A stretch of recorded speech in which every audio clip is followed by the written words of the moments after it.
everybody. Holly here with Reality Sandwich. I'm joined today by Mikaela de Myco, and we are going to be talking a bit about what it is Mikaela does, how she interacts in the psychedelic space, and talk a little bit about some safety in psychedelic spaces, and see where this conversation flows. Thanks for being here, Mikaela. Would you give us a little introduction to yourself and your work?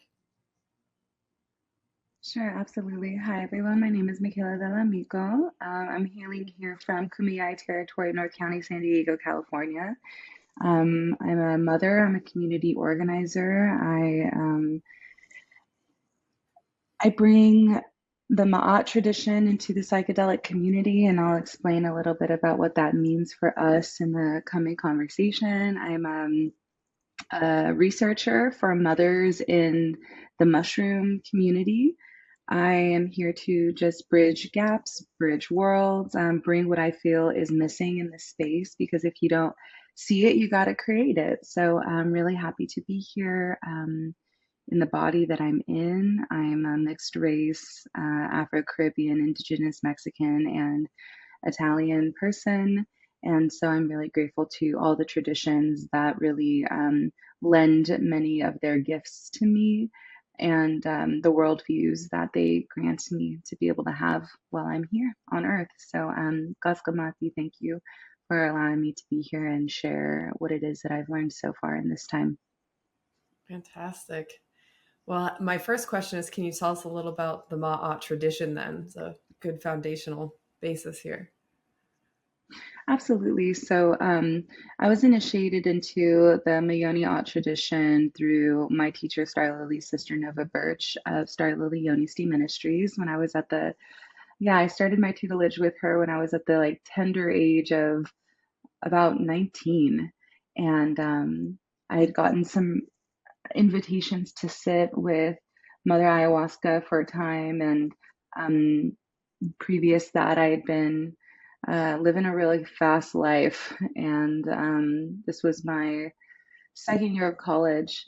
And after drinking ayahuasca, I got, some really important instructions about how I needed to live my life and get off of hormonal birth control and make some decisions about my time in the sex work industry. So I was in an intimacy care provider, mostly in the like Western tantra space, and I'd also been dealing with a lot of addiction. I'd been dealing with a lot of sharing my body with folks that didn't really care for me, and just the general wear and tear of being a teenage girl in this society and in college and in frat parties and with a lot of alcohol culture and a lot of sexual assault happening, to be honest. And I I sat with that medicine, came out of it, took out my hormonal birth control, and was left feeling very insecure about what I was to do next with my body. I'd also really struggled with my menstrual cycle and really did not have a great relationship with my womb and my uterus and my female reproductive system, my hormones. And I'd been on hormonal birth control since I was 11. And so after I got off, I sought out some practices that might be supportive to me. And thankfully, we had the internet at that time. And I found yoni steaming and started practicing that for myself and found a teacher. And that teacher was Star Lily's sister, Nova Birch. And what I did not know is that the image that I had been drawing on my little yoni steam packets that I was making for myself and friends was her logo. And so when I found her, it was a wonderful like alignment. And she studies in and is also initiated as a steward of Ma'at. And so coming into tutelage, coming into caretaking for my body with Ma'at in mind was a valuable and very meaningful exploration in harmonizing the spirit and the body and my ancestors and nature itself. A lot of people talk about this body mind spirit connection, and we talk about kind of east meets west. And for me, where I found that was in this Afrocentric tradition, which is so beautiful to know that there is a medicine system that comes from Egypt and that comes from Africa, and that is, belonging to people and children of the African diaspora. And so, this tradition, the Ma'at tradition, is named for a Kemetic deity, so an Egyptian god named Ma'at.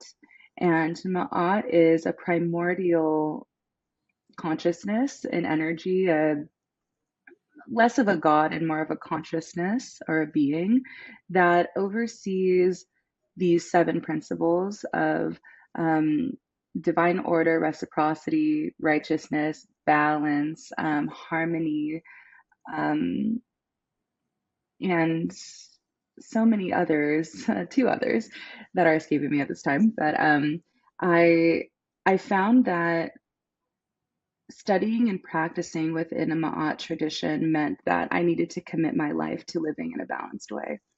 And she has these beautiful wings that she carries with her. She kind of looks like Isis. Some people know about Isis. She looks a bit like her, but predates Isis. And her laws, there are 42 of them. They predate the Ten Commandments too, which is Wow. really cool to Yeah. know that there is a law of land and there's a philosophy and a law of people that predates even, the Christian Bible, and how we can live in justice and goodness. And what I think is really beautiful is that when we think about ethics and the philosophy of ethics and righteousness, there's a lot of doctrines to pull from. And I think a lot of people find that without religion, for example, or without Christianity, we'd just be some like barbaristic animals, right? Like during colonization, they bring, the Christian Bible to uh, the Americas, for example, in order to mm, make these people living here civilized. It's like that project of civilization and religion as a tool for doing that, when in reality, many of the cultures around the world and the tradition that I follow within the Ma'at tradition tells us that original people have ethics and have philosophies and have morality and justice and goodness, some of them very much woven into the fabric of how they live their everyday life. And so, yeah, following this Ma'at tradition is not necessarily specific and only can be honored by people of the African diaspora, but I feel like children of the African diaspora can find home in this tradition, in this ethic, in this moral compass. And I feel that it is an important framework to apply to the wellness community, to the psychedelic community. We certainly don't need to reinvent the wheel here when trying to develop an ethics system, because there's one that's, as old as time and has been working pretty well for a lot of people that remember it. So, yeah, it's my honor to have been initiated in that tradition and to just live it in my everyday and then to try to apply it where I'm seeing that it's very much missing, which is here in the psychedelic community for sure. It also sounds like it's like deeply rooted in, not establishing is not the right word, but maybe honoring and rooting down into personal sovereignty, which kind of again goes back to like maybe more deeply honoring a mind body spirit connection, which I think our world is so hungry for. Everybody wants to have a stronger mind body spirit connection, and I think maybe that's what leads a lot of people to look for a coach, a therapist, a group, somewhere to belong. And with psychedelics perhaps becoming more accepted and also transforming lives in such a radical way, I think there's like a strong connection there as well. um, One of the things Mm. I'm super interested in your opinion on is, with this massive surge we've been seeing in recent years for people looking for somewhere to go and sit, right? Not everybody's traveling to Peru. Like, let's be real, that's not realistic for everybody to go to Peru or Jamaica to work with plant medicines.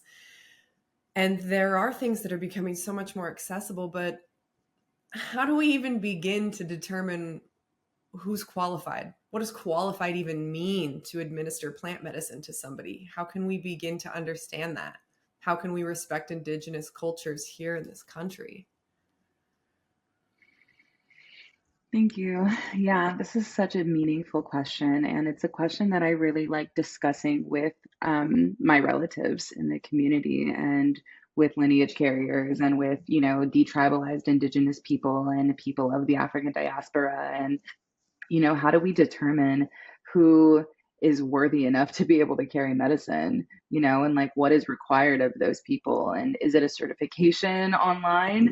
Is it going to Oregon and studying under, psychologists? Is it CIIS? Is it, what actually gives someone the right? And is it the medicine itself? Because as much as I'd love to say that, uh, the medicine told me is enough. You hear that a lot, right? Let's just be very clear that the medicine told you that you should serve is not enough to start trying to scramble at people's brains with drugs. So Yes, thank you. it's very tough. It's very tough to say that because it is within all of our birthright to be able to hold space for others. And so, what I will say is that a lot of these medicines belong in context belong in context. The reason why I feel Ma'at is appropriate to bring into the psychedelic community is because there is a rich lineage and a rich history of use of entheogenic plants in ancient Egypt. And so Ma'at being a part of its history, as part of the philosophical framework of a whole people that were engaging in psychedelic practices, makes sense because there is cultural continuity. A lot of folks out here, they go to a ceremony and then they pull that medicine out of context. They do not have like the day to day processes of actually like holding, maintaining, and keeping their lives outside of the medicine space, and often just so fully immerse themselves in medicine service that that becomes like their identity. And there is such a richness in identity outside of being a quote unquote, medicine practitioner, a psychedelic integration coach. Like, what is your role as a mother? What is your role as a community member outside of your psychedelic service? What is, is your psychedelic service the only thing you're doing for money? Because a lot of my teachers have told me that as soon as you make serving medicine your primary means of income, so does it become so easily corruptible. Mm. Oh, I've totally. seen really interesting things happen with even medicine like lineage carriers that, hold medicine and do so in a way that's not upholding even modern day like levels of safety. And, we see people get horribly injured or even die in some of these ceremonies. And then that practitioner needs to do more ceremonies in order to pay or fight legal battles. Mm. It's like what a scary scenario. Like we see unethical practitioners harming people in the coaching container, but because they've made coaching their only means of income, now they must continue coaching in order to make the money, in order to pay back the people that they owe refunds to because of their poor coaching practices. So let's just for a moment look at the unsustainable nature of making psychedelics your only form of income, or serving medicine your only form of income. So I'd like to say that medicine can become very easily corruptible in those cases. And you're really taking medicine out of context because the context of being a medicine holder never meant that you only survive based on your medicine work. You teach, you care for others, you create crafts. A lot of medicine people make art, and so that is a part of their system of integration for their own practice, and also sharing that medicine with other people in a way that doesn't require altering their physical state of consciousness in order to get connected to the beauty of the work and the beauty of medicine. So um, I will say that we all have the right to hold space for others. What I am seeing largely is that people are really jumping the gun on their desire to help other people. When medicine says, hey, it's your responsibility to hold space, that doesn't necessarily mean that you're going to blast someone off on 5-MeO DMT to help someone. It means go learn how to listen. Go learn how to clean your house. Go learn how to caretake the elderly. Go learn how to build a fire. Go learn some songs. go learn how to work with plants. Like there's so many ways to be helpful and there's so many ways to be of service. And it doesn't mean that you need to be the main character. And I think a lot of people got main character syndrome out here and want to be the one to save everyone, but truly they don't even have the skill set necessary. They haven't held space a day in their life.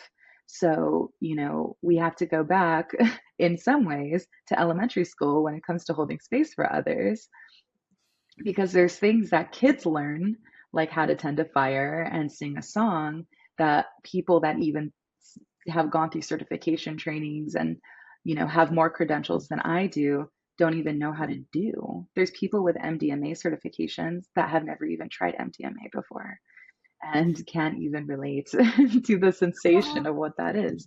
So I would say experience over certification any day. And um, as a folk herbalist and as someone who comes from tradition of like little old ladies teaching their daughters in kitchens and on the fields and things, that I don't want to disqualify lived experience and the folk sharing of information as invalid next to higher education understanding. We have to acknowledge each other as just as valuable. I acknowledge higher education as valuable as long as people can look at folks and the folk way of knowing things as also valuable too. And I would love to get into vetting and like what we can ask and what things to look for in practitioners, but I just want to make sure that we name that, like, start at zero if you want to serve medicine, like be very humble and um, just err on the side of you know less than you think you do, and really connect to those practices outside of actually giving people a mind altering substance that can be medicinal and helpful, and you could do a lot more help than harm. Oh, I love that. Yeah, I've heard a lot more about that recently too. People, trip sitting or holding space, and even in clinical settings, who have never experienced the substance that the person in front of them is under the influence of, and that just sounds insane to me. I don't even understand how that could possibly happen. How could you can't just read a book about, oh, well, this is what the physical sensation of MDMA is like, so that must be what they're experiencing. That's without being able to embody that. That really is terrifying. So I appreciate Absolutely. it so much that you acknowledged that, and I really like how you explained being qualified in a sense as a holistic worldview, right? I love that so much. Can you take care of the elderly? Can you start a fire? Do you know how to make a meal for somebody that's nourishing and feels safe and cozy? Can you draw somebody a bath if that's just what they need? It's kind of mothering in a way. It's a different form of mothering, but a part of it. I really like that. So I appreciate Mhm. establishing that foundation of where to even begin there. um, I feel like with so many newcomers, maybe people who didn't have like experimentation in their youth or lived any kind of lifestyle where substances were a part of coming of age, that are now turning to MDMA therapy for the first time, or even microdosing mushrooms or Mhm. anything like that. It's a new world to them. How can they best begin this journey? What are some practical ways that they can seek out quality substances, quality communities and containers? Like, where do people go? It's hard to Google in a way. Like it is and it isn't, but where can someone begin? Thank you. Yeah, as an advocate, I really do appreciate the role of intermediaries and intermediaryship. Like, I may not have it for you, but maybe I might know someone who does. And so I love resourcing people. And so for the newcomer, I'd like to share, yeah, just three kind resources for people that are like literally starting at zero. One is the Global Psychedelic Society. GPS, and I know the organizers and some people on team there, and they have a really great mapped out website of all of the different psychedelic societies all over the United States and the world. So it's like this incredible database for if you're just like at zero and you don't even know where to find the others, as they say. Global Psychedelic Society is a cool place to just drop in a zip code and just see like what's going on in your neighborhood so that you can just start like interacting and engaging with this space before even engaging in the substance. Um, there is a great organization called the Fireside Project. And the Fireside Project is like a harm reduction initiative that has trip sitters on call 24/7 that can answer on a hotline basis someone who's having like a tragic or like challenging or emergent psychedelic experience. They are well trained as well to be able to hold space for you over the phone, which sounds kind of hard to do to pick up a phone. But not only do they offer that as a service, but they're an incredible resource hub and they have a great PDF that's free, 25 questions to vet your facilitator or your psychedelic, retreat center or something like that. And it even goes into some things people might not consider, like has anyone ever complained about your organization or your practice and what did you do? And do you have a criminal record? And it's like some things outside of like, so when did you start serving medicine? It's like, you might actually want to know what this person's legal name is, for example, and like do a little bit of a background check on them. So the Fireside Project has um, some really great tools for you to be able to kind of navigate this space safely. And there's kind of an emerging intermediary system that I'm starting to understand is very valuable, which is like the psychedelic concierge position, which is one of them is called Psychedelic Passage. They're also run by some dear friends of mine, and I worked closely with one of them on an initiative with the Zendo Project. So, also another great organization to be aware of is the Zendo Project. And I collaborated with one of the founders of Psychedelic Passage in an initiative we were building for Zendo. And Psychedelic Passage meets people at the space where they're at zero. And so they hit them up and say, hey, this is like my profile and like what I'm looking for. And I'm looking for this kind of practitioner with this kind of, specificity. And then they do the hunting for them, which is so cool because having to lay the responsibility on people seeking help, like those people seeking help are already an at-risk population. Right, If you're right. like having crippling anxiety and depression, like to have to take the time to like research and outfit and like go through the Rolodex of people can be very challenging. And so actually handing off that work to somebody else can be very meaningful. And they've been doing a lot of great work to do BIPOC inclusivity at this time. I don't think they do have a BIPOC practitioner. However, they had a Black woman come in, say, hey, I am looking for specifically a Black practitioner. And they actually reached out to me and they're like, you're not in our roster, but would you be willing to, screen and see this woman? And we connected and they actually fundraised for her journey, which was so beautiful. And so I see a lot of beauty happening in our community with trying to find people access in a good way. And I was just with this woman, amazing woman named Linda Schaefer, who's also a harm reduction practitioner in the psychedelic community.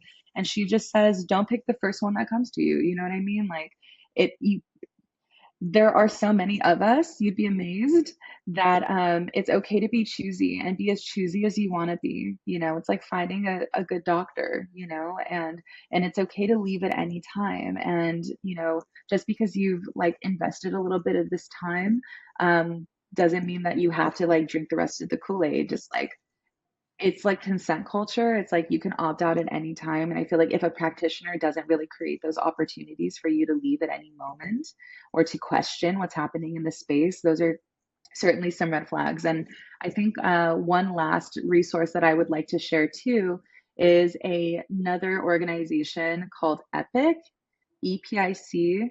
They're an ethics and harm reduction organization in psychedelics as well, run by also some dear friends of mine too.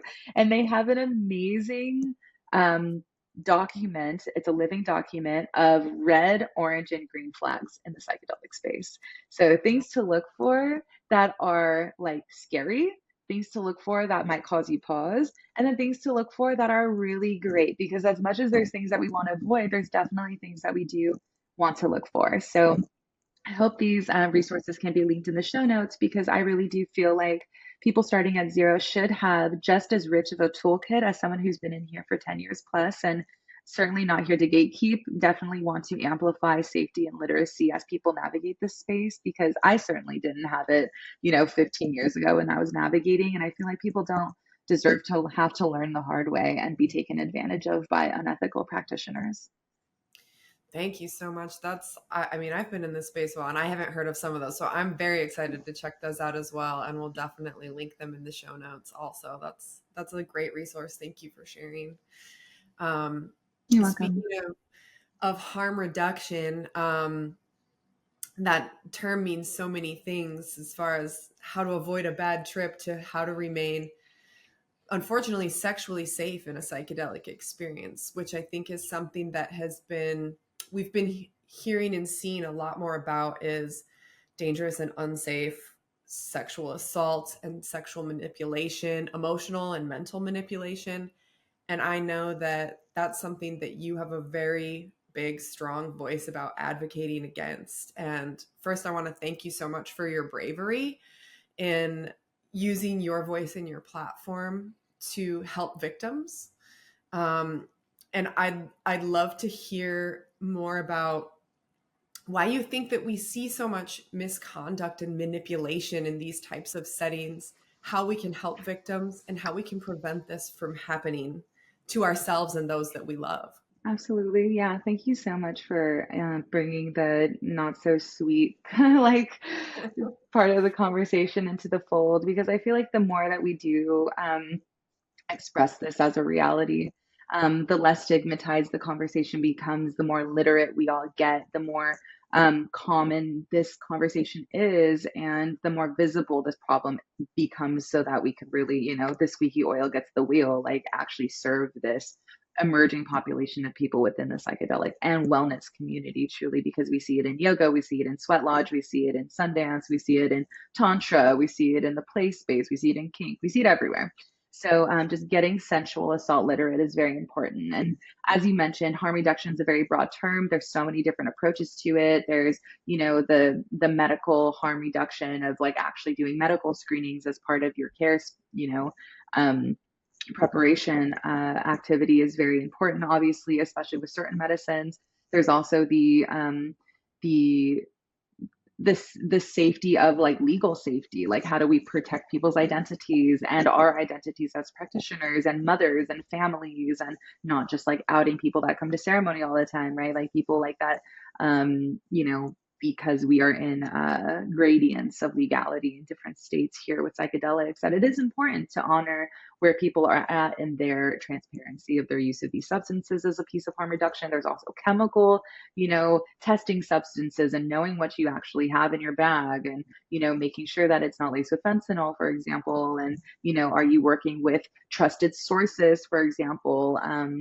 That's another element of harm reduction. And so everyone has their lane, which is so meaningful and important, that in the harm reduction space, that like people actually find where their heart really sits and their skill sets really sit. And so for me, I am a survivor of childhood sexual assault. I testified against my own grandfather when I was aged 14, and went through a very grueling investigation process through the legal system through ages 10 to 14 until he was convicted, and then he was, sentenced, and then he got out, and like now we are all still like, recuperating and recalibrating as a family, welcoming him back into our home and into our lives. And so I've seen like this really interesting story arc of, having to feel the initial urge to say something, and then have to go through the grueling process of the legal system and like my own therapies, and then, the incarceration process and what that was like for our family, and then like reintegrating, someone who's a recovered predator like into our infrastructure, right? And what do I do about integrating him with my son, and like how safe do I feel many years after this experience has occurred? And so I'm not saying that my tiny lived experience, right, is like going to qualify me. And that's the same thing. It's like, oh, I'm a sexual assault survivor, so that means I'm like qualified to work with sexual assault survivors. Like, not the case. So just to reiterate this, like this happened to me, so now I'm a professional. It's like not true. So I actually went in and was inspired by my experience to further my education and to learn how to work with survivors. And so, yeah, I spent some time on crisis hotlines doing crisis and sexual assault response with a local women's resource center. I am qualified in the state of California to work in any women's resource center or shelter. And that was a really beautiful program that I went through getting my advocacy training. And I I spent some time just attuning to that population and wanting to learn how to be kinder, gentler, more sensual assault aware. Um, and it has brought me into becoming a place in a space where people want to bring me stories. And there are a lot of them. And a genius question you ask is like, why is it happening here? What about this space inherently? And I think it's a question a lot of people have is like, why do these experiences emerge so much in the psychedelic and wellness community? And, there's this kind of ramping up of more survivors coming forward, but I truly don't think that it's necessarily amplifying in number of occurrences. I think more people are just starting to actually share what's occurred to them. And the, ayahuasca boom in the early 2000s, and, it was still very underground. It still has been very underground for a while. And now there's even less a barrier of entry now than there ever was before, because in the past you'd kind of like need to know someone to like get in and like really be a seeker and like really get into these weird underground chat room spaces. But now it's like sponsored ads on Instagram can get you into an ayahuasca retreat. So the barrier of entry is a lot lower, which I'm really happy for as far as access goes. Mhm. But it is now entering a lot. It's opening the floodgates on people that like really think this is the answer to their life's problems and don't have any skills going into the space to protect themselves, to know what to look for, and to know what to do when things go wrong, which sometimes they do, and they have been for a while. And I just want to name a couple of things here that the nature of being in an altered state, I think, inherently makes this space a breeding ground for predatory practitioners, because what altered states provide and create in the environment are enhanced feelings of trust and rapport and closeness, and the melting of not only consciousness boundaries and intimate boundaries and emotional boundaries, but sometimes even physical boundaries. I can't tell the difference between my body and this person's body. Everything feels okay. There's this like uh, illusions of grandiosity sometimes that practitioners feel about, I am your healer, I am the one who's here to help you, we are divinely connected. This kind of new age language that really comes up. Everything happens, nothing happens to you, everything happens for you. We are in a cosmic and karmic relationship where I'm here to fulfill this particular role for you. You attracted this, you're a vibrational match for this. There's just so much of this really sticky language we get in the wellness community that in some ways um, tries to permission any kind of action as like sacred and divine and like aligned and of the highest good and of the best purpose. And so I think the combination of the melting of boundaries and this like illusion of grandeur of like everything is so special and important right now, and like I am your father, I am your teacher, I am your guide, I am, like this melting of relationship boundaries too, coupled by, now that this person is in an altered state of consciousness, sometimes on an illegal drug, two things happen. There is a dissolution of memory and the recollection of what objectively went down.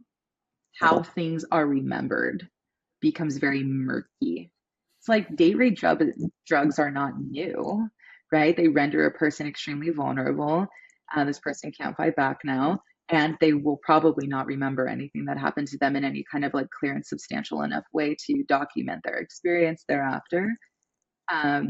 Thus, like suspending belief of people that might be able to hear, well, maybe you didn't really remember it correctly, or maybe it didn't happen that way, or a person gaslights themselves into believing it didn't even happen that way, or being so in disbelief that this person was my shaman, this person was my coach. Like, I don't want to believe it. And then there's already such decreased rates of wanting to report these kinds of experiences, even sober, even not provoked in any way, that that number even decreases more in the experience of being in an altered state of consciousness, because maybe that substance was illegal in a person's area, and talking to the police might then incriminate them for engaging in an illegal activity. Well, what were you doing? Well, we were doing ketamine, but then he climbed on top of me. Well, you shouldn't have been doing ketamine. You know what I mean? And so there is a really interesting combination of factors that I think makes this very prevalent, highly underreported, and we are really struggling to resolve these issues on a collective level. But myself and the help of some really incredible people in our community are trying to do something about that. And so Ma'at has definitely come up as an action. It's an acronym, the Matriarchal Alliance for Accountability and Transparency. We are trying to organize some systems. There's other organizations like Shine Support that is trying to organize some infrastructure for survivors in order to come forward, report their stories, get their needs met.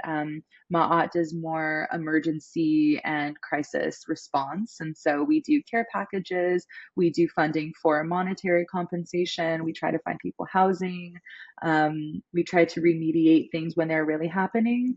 And then we do long term like teachings and education and training for practitioners and journeyers alike, called the eco-sensual training. And it is a trauma-informed herbalism and sensual assault advocacy training to support sensual beings in altered states of consciousness. So that training is ongoing. We have it happening and running every year. We have a self-paced class, we have a live class, and we just want to get people access to these resources and in a safe and beautiful container for them to be able to like consolidate all of this good teaching in one place, because we really do feel like there's so many resources out in the world that like having them all centralized is very important and meaningful, and having a community and a container of people that are getting attuned to sensual assault in the psychedelic and wellness community, to be able to all gather together like that and share stories and be in the kinship of each other, and then having like an ongoing community that we can resource ourselves thereafter, is valuable. And so some of the students that came through those classes have now been helping with Ma'at, have been, you know, journalists supporting this action. Some of the students were the actual people that came forward to bring allegations forward. So it's like just creating this beautiful infrastructure of like, um, insulated education that is very survivor centric, and survivor care being the absolute like center, fulcrum of the action of Ma'at and our focused target audience to care for. You had said something in a recent interview that I just loved so much. You said, just because you take plant medicines does not make you a good person, or, you know, bad people can take these substances too.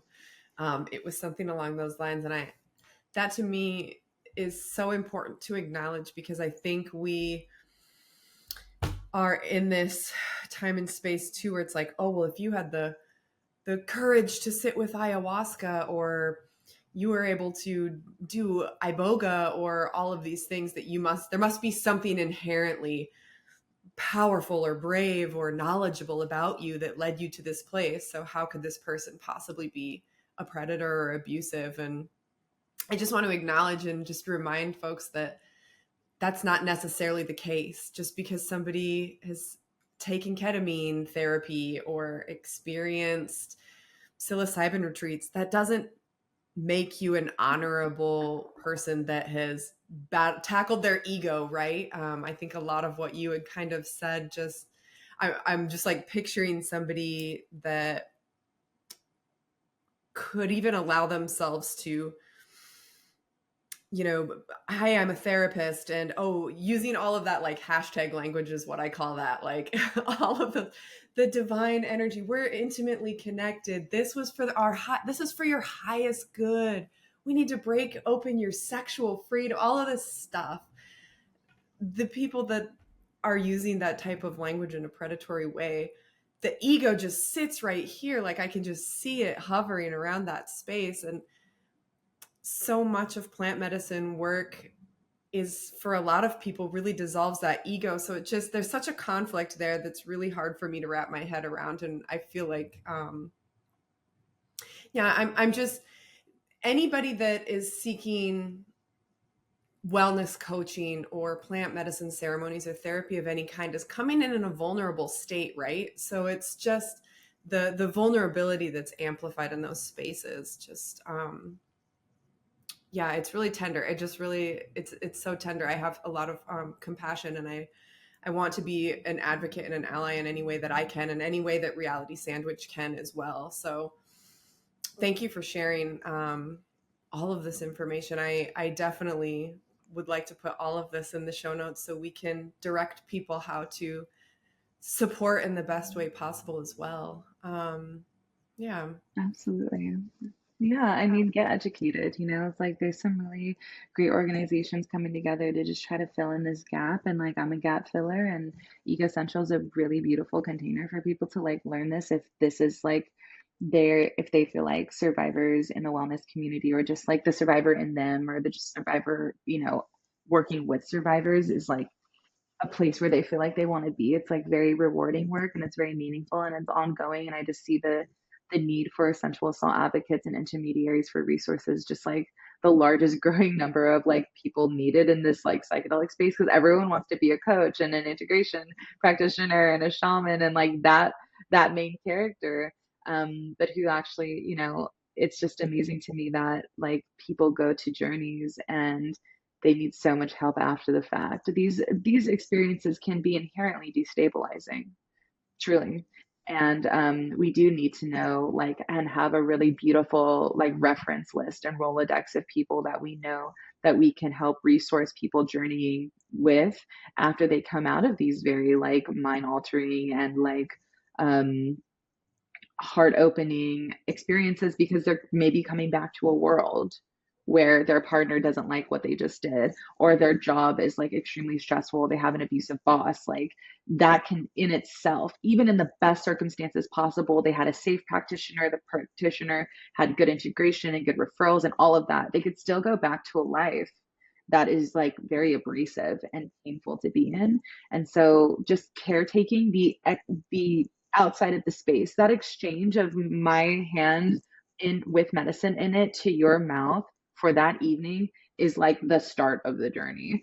And there's so much need like thereafter and even before that moment happens. So I just feel like I wish people felt more called to want to caretake in all of the ways like outside of that container than just being the main character who hands you medicine, because I'm just going to be really like out there and just say that that's not even the most important position that a person is in this continuum of care. Like being the one who gave you the mushroom, being the one who gave you the cup or sang the song is not even the most important position in a person's healing experience, right?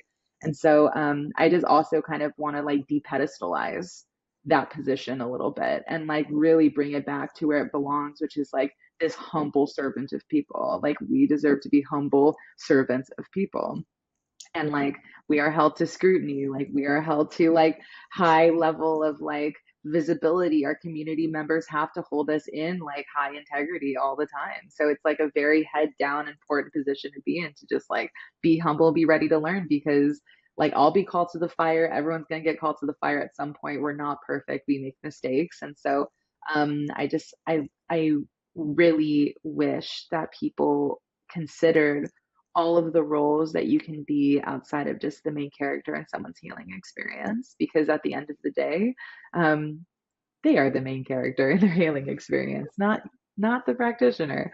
And so as you mentioned, ego and like this kind of inflated sense of importance, that comes from psychedelics, like um it is interesting because I think it's actually a beautiful thing. And I really actually like to push up against this whole like ego is like a bad thing. And that comes from like Sigmund Freud, and he's super sketchy anyway.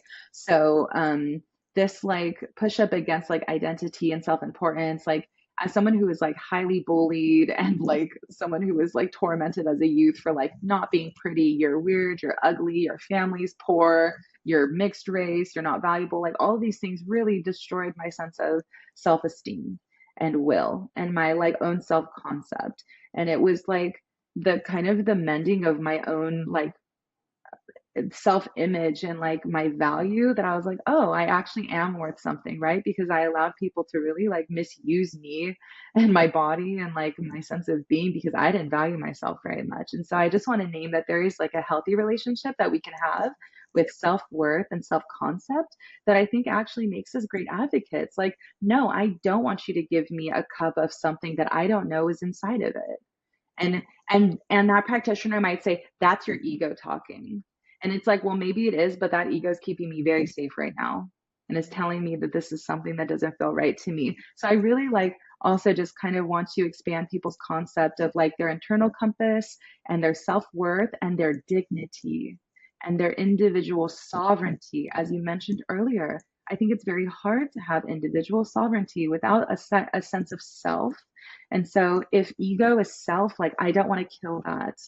I don't want to kill that tiny voice in me that says, I'm actually uncomfortable with you touching my leg right now. Please get the fuck away from me, you know? And then they could say, how dare you question the medicine? It's like, dude, this doesn't feel right to me. And so many people suspend their own sense of like what feels comfortable because they think they need to drink the Kool-Aid of whatever like their shaman says. And I will say that shamans are people, they're human beings. They can make mistakes and wrong decisions. And I just want to name, as someone who sat in lineage, someone who sat in contemporary space, that there is a lot that needs to be shared.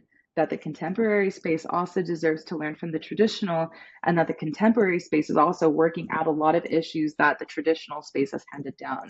And not every tradition must stay. Not everything just because it's old must stay. There are system updates that need to be made. There are system updates that need to be made.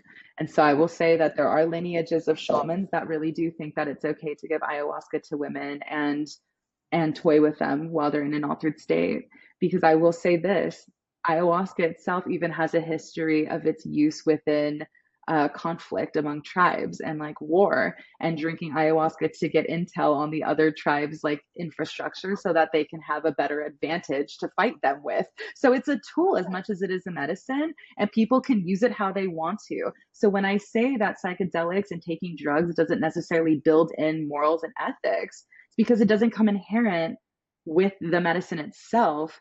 That medicine is cued by the context that it's in. And that's why context, morality, philosophy, structures of ethics matter. Because if you bring medicine into a place that has moral ethics built in, then we can ensure that this might be a space that amplifies that. But on its own, it's it's it's analogous. It takes the cues of the context.